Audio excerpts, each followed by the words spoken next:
What's up, you guys? Sean Ross Sapp. Welcome to Fightful. Here with a name you know. We've got Steph DeLander. How you doing, Steph? Hey, I'm good. I'm busy. I'm tired, but I'm very happy and I'm having a lot of fun. So I'm good. I said at the top, a name you know, Steph DeLander. Not to minimize anything you did in WWE, but how does it feel that when most people would hear Persia, they might go, "Who the fuck is that?" But if they say Steph DeLander, they go, "Oh, I know who that is." It feels good, but it's also like it's by design. Everything that I do is intentional and methodical, and it might sound conceited, but I'm not surprised by that because the work that I've put in for, the last 2 years since I've been released, I made sure that everyone would know my name. What are your fish's names? I used to name them years ago because I've always been into fish. But yeah, now I'm like, I've had so many fish over the years that I don't name them anymore. That seems woefully irresponsible. That's disrespectful to those fish. Well, look, this is why, because sometimes fish die. Like when Oh you my travel, God. no, but I travel so much and I have a house sitter that has to come and care for them. And also the kind of fish that I have are called African cichlids, which are very aggressive. Yeah. So sometimes they kill each other and it was too hard. I couldn't handle it if I had like named them and had these like really strong emotional bonds. So I kind of had to take a step back and be like, I can't keep giving them like cutesy names because like every time I lose one, I go on a spiral for like a week, and that's not healthy. Okay, fair. We'll give you that one. So Yes. you are fresh off of a Knockouts Championship match at TNA Rebellion. The natural question people ask: are you still a free agent, or are you signed in any capacity to TNA? I am still a free agent. Nice, and that seems by design. Like you and Matt both have been pretty. I don't want to say adamant, but you've seemed to enjoy that freedom. But also, whenever an MLW or like a Jericho Cruise or a TNA comes up, if the deal is right, it seems like you guys are on board with it. Yes. Yeah. It definitely suits me right now to be independent. But I guess we'll see how everything unfolds. I'm not against signing anywhere. It's just, as Matt says, like the money has to be right and it has to kind of align with what I want to do. So yeah, we'll see what happens over the next 6 months or so. But for now, I'm still, a free agent, which is an exciting, oh my God, we've got a cat. An exciting place Oh to be. my gosh. Well, let me guess, you didn't name that one either. No, I didn't. Hold on. This is Spaghetti. Okay. But this was Mance Warner's cat, so he named her, and now she's one of mine. We have 4 cats, so there's a lot You got going. 5. Well, yeah, Listen, I am a cat guy, so I'm all for it. I'm all yeah. for it.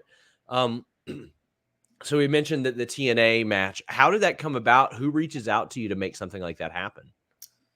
So, what do you think? I worked for them like last year Mhm. at the very start of last year, and kind of just like dipped my toes in, did a couple of matches, did one loop. So I kind of met everyone then and created those connections. But obviously now with Scott not being there, it's slightly different, and the people that you speak to are different. But in my case, obviously pre-Matt's injury, all of my stuff was including Matt. So I went through him. Like Matt just messaged me and was like, "Hey, TNA want to use us for XYZ. What do you think?" And we kind of spoke about it, and he dealt with the logistics of that. Now that things have changed and Matt is hurt, and obviously since being there on the weekend, for me now it's more kind of a direct line. But at the start, it was Matt coming to me with the idea. He had spoken to them, and then going from there. Are you planning on doing anything else with them moving forward, or is it a we'll see how it goes in the future type of thing? So I will be there in Albany Okay. for Under Siege and also a TV taping. And it's from there, it's kind of, let's see what happens. But yeah, the other thing too, honestly, with all this kind of stuff, it comes down to availability as well. Sure. And Matt and I have a very full calendar. So yeah, it's just going to be what works for me, what works for them, and hopefully we can come up with something great. Do you think there's any truth to the rumors that Matt tore his own pec because he knew that the possibility of facing me and Shaza was on the table? Do you think that he did that intentionally to avoid the potential of that match going down? I think Matt tore his own pec so he didn't have to be my manager at TNA. I think he was like, look, I've had to hit her in the head with a belt every week for the last year, and now it's my turn. I don't know if I want to deal with it. He's just slamming his arm into shit. Just Yeah, like, he's just get me out of here. No, I think he didn't do it himself, but I do think that. Look, I actually think he would love to wrestle you and Shaza because, I mean, we have spoken about it. We But the have. thing with Matt and I is we're looking at it, what's going to create the most buzz, what's going to get people talking, what's going to be ridiculous. And us like killing Sean or Sapp in the ring is going to Now, get. what makes you think that would happen?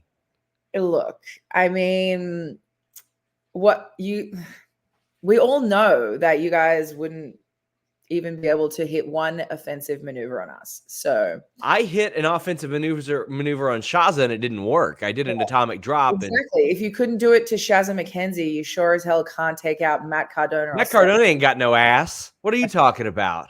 What are you talking about? He's rocking that Hank Hill back there. You know why though? I think a lot of guys have that because their quads and their hamstrings are so big.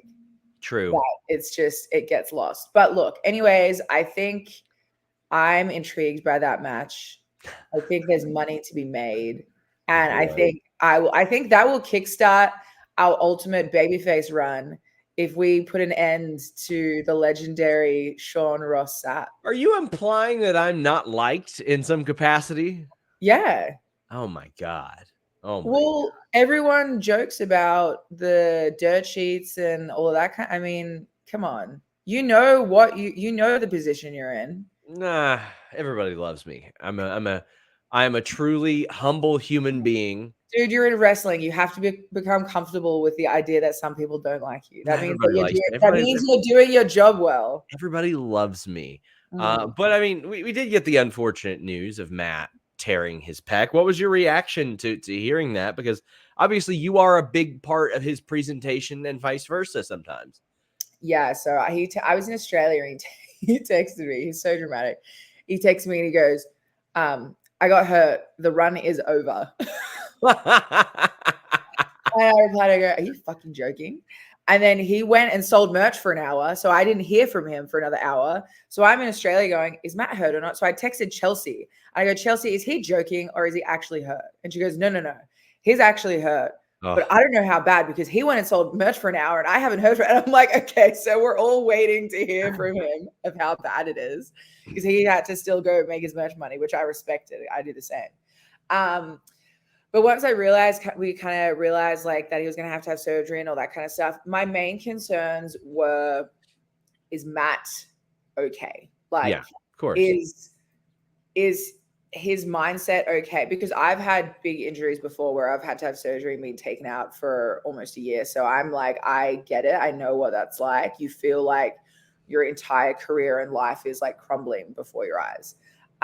So I just wanted to make sure that mentally he was doing okay and obviously physically as well. And then once I knew that like what the situation was, for me, honestly, I believe in everything happens the way that it's meant to and everything works out. So I kind of chose not to get really stressed about this and not to let this kind of throw me off because I just sat down and I was like, look, sometimes things like this happen to open up a pathway to something else happening. So let's just like hold the faith and know that the work that I've done in the last, 18 months is going to shine through in this. And maybe this is a time for Matt to take a step back, me to take a step forward. We're still going to be aligned, but it's just the dynamic is slightly shifting. And then all of a sudden, I'm wrestling Jordan on pay-per-view for the World Championship.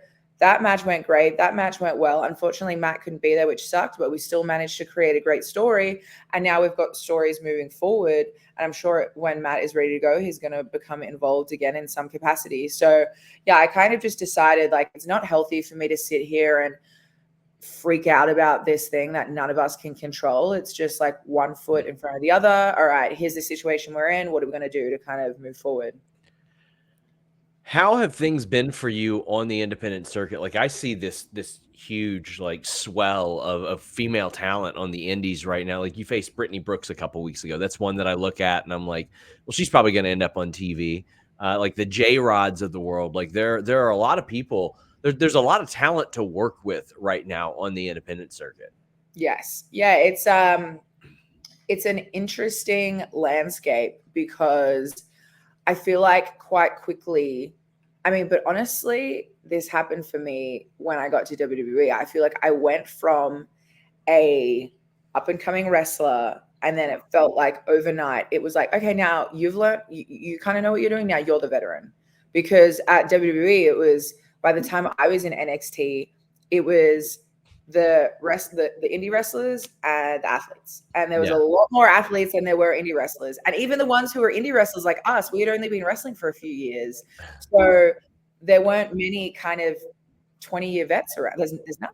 And it's kind of the same on the indies right now. It's the experienced kind of veteran girls are girls that have been wrestling, like 7 years, as long as I have. And it's us and a whole bunch of really green girls, which is awesome because it means that the scene is thriving. But I think that happens because with WWE and AEW and TNA, there's just so much awesome wrestling, which is great, but they're signing people so quickly. And it happens with the guys as well, like 18-year-old prodigies, 20-year-old prodigies, people that as soon as they get a few reps under their belt, they look amazing. They have the look. Companies want to snatch them up. And that's great for them and great for everyone. But it's now an interesting situation for me, but it's good because I'm learning like, all right, I learned how to be the kind of greener girl and be led and I got comfortable having a veteran lead me. And now it's like, no, training wheels are off. You're now the one that has to lead. You have to come up with this shit. You have to, sometimes plan more of this and have the ideas and like make sure that what we're doing is good and it gets us where we need to be. So that's kind of like, as far as legitimate, like actual matches that I've been having, that's been really interesting. And it's kind of been helping me level up of like getting comfortable wrestling with all sorts of different experience levels. So it's been like just over 2 years since you left WWE. And yes, yeah. In that time, you've worked, again, the World Championship match at TNA Rebellion. You've worked ROH, AEW, MLW, every big indie there is, you've had a foothold in. Did you expect all of that? Like, I mean, were you, or what goes through your head during that period where you can't wrestle anywhere else, and then all of a sudden it's like, oh yeah, it looks like I'm going to be just fine out here? Well, for me, I got released and I only had a 30-day no compete because I was in NXT. And I had to start taking dates pretty much ASAP for my visa. Yeah. So I did a few shows and then I just was kind of like, I haven't like emotionally dealt with what's going on yet. And it's still very raw. And it's hard for me to wrap my head around, hey, last month I was wrestling on TV and this month I'm wrestling in basketball halls. Like, this isn't what I pictured for my career when I signed my contract. Like, naively, but you've got to think too, I signed before they started doing those mass releases. Yes. So the idea of getting fired at any point wasn't such a big kind of... They were talent hoarding at that point. Like, they weren't letting anybody go. Exactly. So when I signed the contract, I kind of thought, cool, this is the end of my career is going to be at WWE. It's going to be championships and WrestleManias and all. You make this picture up, then obviously none of that happens. So for me, I hadn't dealt with it by the time I came back. So I did a few shows and I just kind of sat down and I was like, I hate this. I'm miserable and I'm putting out bad work because I don't care about this. And that is not the mentality to have. And if I keep wrestling while I feel like this, I'm going to inadvertently fuck my own career over because I'm going to put out a body of work that I'm not proud of. People are going to see that, and that's not what I want. So I basically methodically took 6 months off and I stopped wrestling completely. And I just had a huge break, which a lot of people don't realize because I just worked it on Twitter. Like I still acted online, like I was busy and doing shit, but there was a period where I'm just a worker. You can create whatever reality you want, really. But I did actually physically take a break and I kind of took a step back and I did a lot of, it's so lame, but like soul searching. I had to find who I am and what I wanted. And out of this new run of, I knew I was going to have to do the indies. And at first it was like, I'm dragging my feet. I have to do the indies. Whereas I was like, I got to change that mindset. I get to do the indies. This is my chance to reinvent myself. And right now I don't have a boss. I don't have anyone telling me what I can wear, what I can say, what I can do. Like, this is the chance to reinvent myself, create a package that I want to be, and present that to everyone. So I sat down and I kind of got the wheels turning and got all my creative ideas together, and the ball started rolling from there. And it just so happened that pretty soon, like the month after I came back, I met Matt, and then it was game on from there. When somebody like that is like, yeah, I want you to be a part of my presentation, with him already being so wildly successful, what goes through your mind there? Are you like, is this shit real? Like, yeah, we were on a tour in Australia and he came up to me and he goes, "Hey, I have a question." And I was like, "Oh my God, I've accidentally buried someone. I've pissed him off. Like, I'm going to get screamed at by Zack Ryder right now. Like, this is insane." Because I didn't know him. Like, we had said hi, but I didn't know him at all. And then he was like, "Hey, are you signed anywhere?" And I was like, "No." And he was like, "Do you want to be my heater on the indies?" And I was like, "Are you serious?" And he was like, "Yeah." I was like, yes. And he was like, "You can think about it." I was like, "There's nothing to think about." yeah. I was like, "Let me check my extremely busy oh, there's nothing? Yes, let's fucking do this shit. Like, let's go. I'm ready to go." Because as I said, I had just came back like literally a few weeks beforehand. So I was still in this kind of like, what's the next move? And then I was like, this is the next move. This is incredible. And I remember I got in the car because it was a show in Australia. So I was with my parents. And I said to my parents, I said, "Look, you guys don't realize this yet," because I aligned with him on the show that night. Like, we got the ball rolling. And they were like, "Oh, wow, that thing with Matt was so cool." And I go, "There is not a single person in professional wrestling that I would have rather asked me to work with them." I was like, "You guys don't get it yet, but this was the best thing to ever happen to my career. Like, this is insane." And from there, it was just like, yeah, full steam ahead. Been a runaway success as well. Like you guys are in unison here. You did go back to Australia recently for that tour. Now I know they never bring Shaza back, so I mean that had to be great for you. You get to go there. You don't have to deal with her. Win-win. Yes, no, it was great. Any time that I get to go home and wrestle is such a blessing because I get to wrestle in front of my family, which is really important to me. So getting to wrestle in front of my grandparents and my brother and all that kind of stuff. And also it was really cool because I had a whole bunch of fans come up going, "Hey, we've been watching you since 2017. Like, we remember when you were Facebook and then you went to do it." Like, people have followed my entire career. So that was kind of really like a nice homecoming of seeing people that had seen me from the start and to where I am now. So yeah, it's always awesome getting to go back to Australia. I'm always interested because, I mean, listen, you are taller than almost everybody you wrestle. So when you get in there with like a Sawyer wreck, how does that change the way that you work? Because, I mean, very rarely does something like that happen where you've got two near 6-foot women in there duking it out.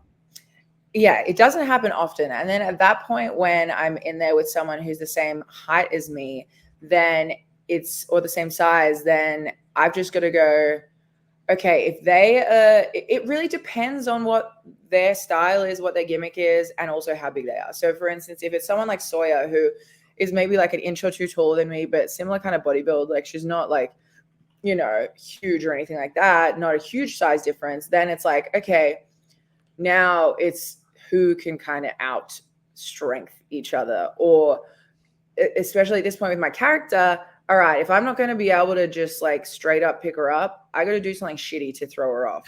Yes. So yeah, then it's just using kind of underhanded tactics. But I've always kept that in the back of my mind of I can't get comfortable with being the biggest girl in every single match, because when I first got to WWE, Raquel was like the main girl at NXT. So I was kind of always keeping in the back pocket, like, one day I'm going to have to wrestle Raquel and I can't just come in and go, yeah, so I'm going to throw you around and then I'll pick you up and bump you and this. Like, I need to get comfortable with how do I work this kind of match. So yeah, I always keep that in the back of my mind as well. You've been public with your relationship with Mance Warner. I fucking love Mance Warner. Looks better physically every damn time I see him too. And I was there, I think it was in Philly. I don't think I've ever seen a more intimidating look on somebody's face as they walked out to the ring. Like I know him a little bit, and I was like, is he about to punch me in the face? And he wasn't even looking at me. Like, it was next level shit. Yeah, we're like dating, and I know if there's like 15 minutes before he goes out, I just go, I'm just going to let that happen. And it's not because like he would never say something shitty. Like if I do walk up to him, he gives me a little kiss and is very sweetie. But he's the most wonderful guy. But he's so in his zone just before his match that I'm like, he's doing his thing and he just needs to do it. But yeah, he's like, he looks terrifying, but also I get like that too. Like I have people all the time that are like, you look like you're ready to kill someone. So I kind of get it. But no, he's the best. And as you said, he's been working hard, like in the gym. We're eating clean. We're living like athletes. Like the changes in his physique over the last like 6 months, he looks incredible. I don't know if I ever told him this, but like I think it was 5 years ago around the first Double or Nothing, they had StarCast, and I was doing like my first in-person on-camera interviews. I was so nervous. I had never been to interview people in person, and my boss is this eccentric millionaire guy. He's like, who do you want to talk to? And I was like, Mance Warner. He'll practically interview himself. And we did. It was like a quick little 2-minute interview, and it was exactly as I anticipated, and it made me feel so much more comfortable because I was like, this is a guy who doesn't need me to prompt him. He can just cut a promo on demand. Yeah, he is like so talented on the microphone as well. And it's awesome because now being together and living together, it's cool because we're both similar styles of wrestlers. Like we both love the gaga and the drama and how important promos are and storytelling. And Matt is the same as well. So now for me, I'm like, I have these like really creative brains between Matt and Mance that between the three of us, we're always coming up with new stuff. We're always thinking of ideas. We're always filming promos in the house or watching tape to study stuff. Or, you know, it's such a wealth of wrestling knowledge in my life right now. And I think that's why you can see in my performances that certain things are elevating, even if it's subtle. And it's just because I have such great minds around me that are like helping me. And in turn, I'm helping them. And yeah, it's a really, we're in a good spot right now. How is it to work with him in the ring since you guys have started a relationship? I mean, I believe you guys have worked together in the ring since then, maybe MLW. Yes, we did at MLW. Yeah, it was so much fun because we just wanted to entertain the crowd and we just wanted to tell a story. And by this point, a lot of the crowd already knew that we were together. So we were just like, what's something, especially because the MLW shows are so long because they're like the taping. So there's heaps of matches. There's lots of wrestling. Everyone's done every wrestling move imaginable. There's nothing, I can't outdo what these guys are doing. So what can we do? We can entertain them and we can tell a story. So we just went out and did some weapons and did a little love angle. And then honestly, similar to what we did at Black Label Pro, because that got over so well. And yeah, we had a blast and it was like the easiest day at the office ever. So there's no, like when I hit him, I hit him. Like I don't feel, if anything, I lay it in more because I know that if I accidentally wail him, I can just go, sorry, babe. And he's like, I don't give a shit. Like he takes it. So yeah, I love working with him. Yeah, I mean, and it seems like almost impossible to have like a non-entertaining segment with that guy in general. I mean, like he lives it. He absolutely lives it. If the world could see one Steph DeLander match, which one would you pick? Right now, I would say watch my match against Jordan at TNA Rebellion. Yeah, that's for me. That's my right now probably my proudest work that I've done, just because it's the culmination of everything, and the story and the platform. And that was I didn't even realize till afterwards that was the biggest crowd I'd ever wrestled in front of. Really? Yeah. So that was kind of like a really cool little career moment for me, that in the time I was so wrapped up, I didn't even really take a second to go, holy shit, this is the biggest crowd. But it was. So yeah, if anyone wants to see what Steph DeLander is about, go and watch that match. Yeah, because I guess when you think about it, a lot of your NXT work would have been during the pandemic, right? Everything I did, we wrestled in the PC Gosh. every week in front of like 300 people. That happened with Deanna recently too, when she was like, "Oh yeah, Revolution's the most people I've wrestled in front of," which that's a pretty big crowd anyway. But then it's like, and she had told me like she had never really traveled weekly for work either because she was in WWE during the pandemic. Mm-hmm. How have things changed for you since then? Because I mean, like everybody was stuck in Florida at that point, like just chilling. Yeah. It's all peaks and valleys, right? And it's you're constantly in a different phase of your career.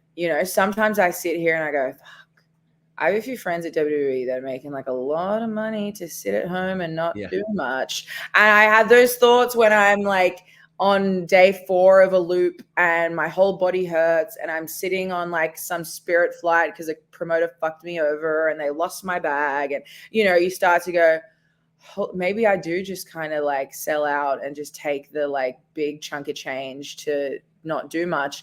But then I go, but almost everyone that I speak to right now, and not everyone, but a lot of them who are under contracts at big TV companies aren't fulfilled with the work that they're doing because they don't have much control over it. And Yeah. right now, I have 100% control over everything that I'm doing. And if I want to buy a domain for a website that says Screwed in Las Vegas so people can send in their tips on my Las Vegas screw job, then I can do that. And if I want to get a certain shirt designed, or if I want to get a set of gear, or if I want to travel, if I want to go to the Dominican Republic with my boyfriend for a week, I can do that too. Like I can do whatever I want right now. And that's a very freeing spot to be in. And also, because of that, financially, I'm actually doing better than I was when I was there. So it's like, we need to, it's easy to have that reaction of like, oh God. But then when I kind of sit down and I map it out and I think about it, I go, yeah, I'm definitely more tired right now. Like I'm definitely exhausted and the travel's a lot, but I'm getting to see the world. I'm making a bunch of money. I'm having heaps of fun and I'm getting to work with my boyfriend every week. So right now I'm like very happy.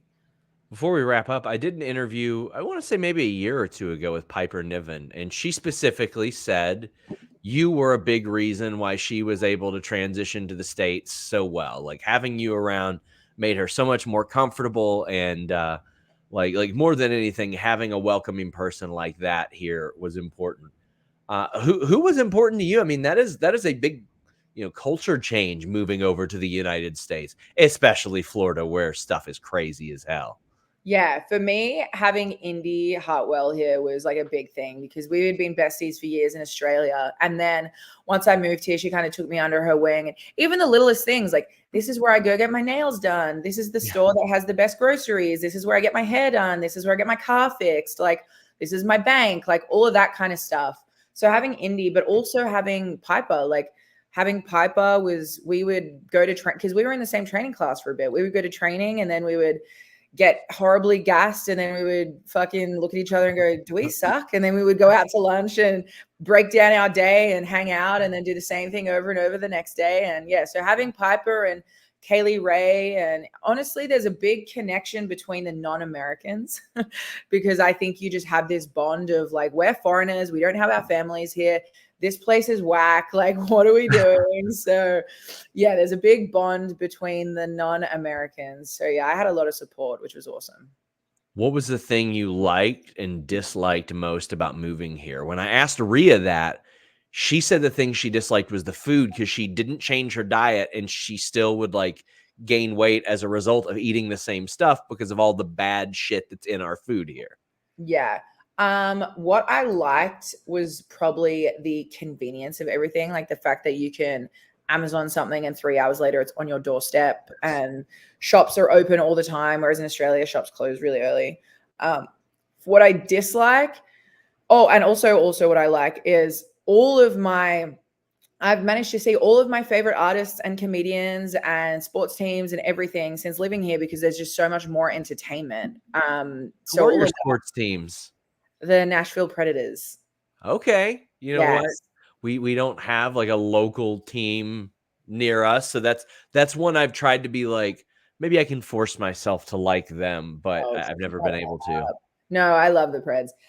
Anyways, but yeah, so the stuff that I don't like is the coffee here is horrendous. Like, Really? yeah, it's disgusting. It's so bad. And also I'm not a huge fan of guns. So the Like plethora that. of readily available firearms stresses me out as well. Yeah. It I think my gosh, when I purchased one years ago, I got it at a pawn shop. It's more difficult to like sign up for Fightful Select than it is to get a gun in the United States. Like if Yeah. you're a bad person, we're just gonna cancel your membership. They won't do that with a gun here. It just Yeah. doesn't Yeah, happen. so that's like a very different culture shock than Australia. But overall, I love living here. I mean, I like being busy and I like having stuff going on all the time. And that suits me being here in America. So as we wrap up, I like to do a segment called Shooting Softly, where I ask you to say something nice about people. Because we always see like the YouTube videos that says like Simon Gotch buries Enzo Amore and all that. I like that you chose Simon Gotch. It's the one. It's the one that everybody sees. So I'm going to ask you completely random. In fact, I'll pull up your cage match page and just pull some names off of here. All right.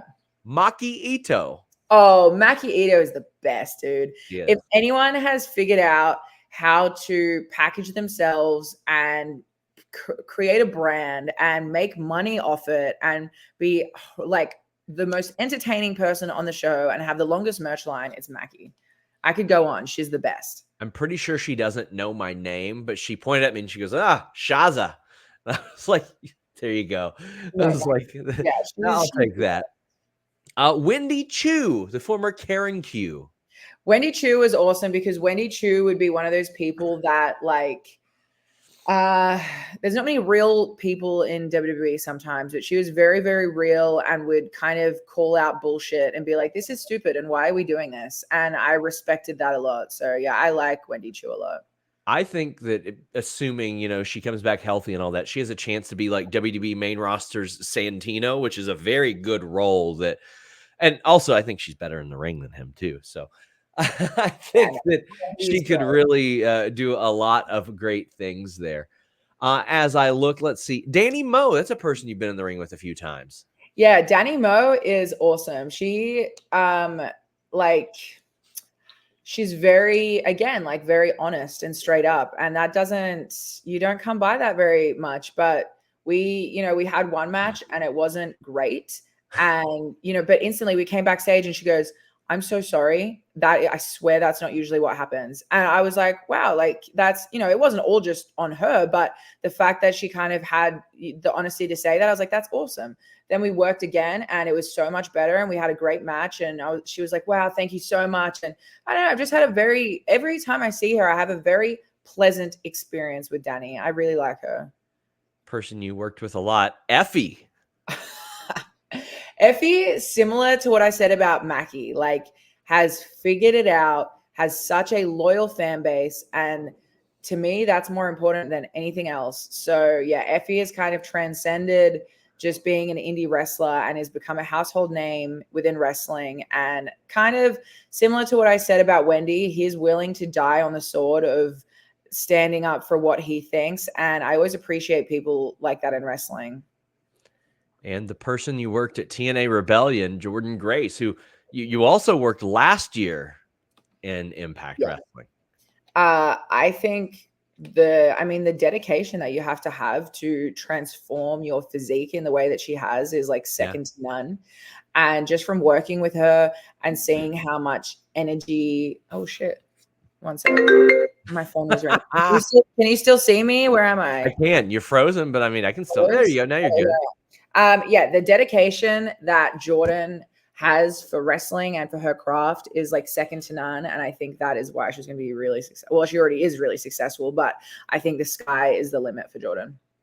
Tell the people where they can find you, support you. I mean, I know you've got like the link tree because you've got so many different things going on. You've got a million different platforms. Yeah, I'm actually in the process of like creating a new website where everything is just all in one place, which is awesome. But right now, Steph DeLanda on Instagram and Twitter. And if you look in my bio, my link tree is there and it has all my links. You can buy DSL by SDL. You can buy all of my merch. You can follow my OnlyFans. You can do whatever you want. It's all at Steph DeLanda. Thank you so much. It's always great talking to you. And until next year, when I probably stack you and Matt Cardona up, pin you to the mat, job you out, probably maybe 1-2 minutes, max. There you go. I don't bump. I don't do that. So I appreciate the false sense of confidence. That will take you far. It will take me far. But guys, until next time, we're out.